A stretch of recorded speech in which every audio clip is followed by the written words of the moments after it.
18 अगर हमने ये स्वीकार कर लिया अपने जीवन में किसी भी उम्र में कि सिर्फ मटेरियल हैप्पीनेस से हम ओवरऑल हैप्पीनेस नहीं पा सकते, तो हमारे चिंतन में परिवर्तन आना चाहिए और हमें नई दृष्टि की ज़रूरत पड़नी चाहिए। तो ये जो नई दृष्टि है, यही है स्पिरिचुअल आउटलुक, जिसे मैं बार बार कहता हूँ कि हमें स्पिरिचुअल फिलॉसफी, स्पिरिचुअल गाइडेंस से ही अपने मन को, अपने शरीर को स्वस्थ रखने का प्रयास करना चाहिए। तो आज से कुछ दिन के लिए ये स्पिरिचुअल आउटलुक क्या कहता है, इसकी कुछ फंडामेंटल तत्व क्या है, उस पर बात करूँगा। तो एंशिएंट टाइम से हम ये जानते हैं, हमने ये माना है कि जो कुछ हम करते हैं उसके पीछे कामनाएं वर्क करती हैं, जिसे अंग्रेजी में हम डिज़ायर कहते हैं। डिज़ायर है, चाहत है, इच्छा है, तभी तो हम धन के पीछे भी भागते हैं।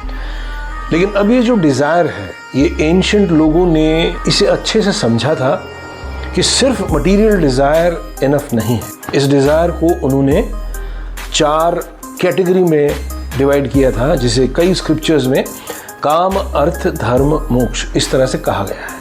काम है हमारी बायोलॉजिकल इंस्टिंक्ट्स, जिसे ड्राइव्स भी कहते हैं। आहार, निद्रा, भय, मैथुन यानी फूड, स्लीप, प्रोक्रिएशन का डिज़ायर एंड फियर, ये हम लेकर ही आए हैं अपने बॉडी के साथ। बायोलॉजिकल इंस्टिंक्ट्स हैं ये। अर्थ है हमारे जीवन में जो हम संसार में कुछ अचीव करना चाहते हैं, तरक्की करना चाहते हैं, पैसे कमाना चाहते हैं, शादी ब्याह करना चाहते हैं, सोशल स्टेटस चाहते हैं, ये अर्थ के दायरे में आता है।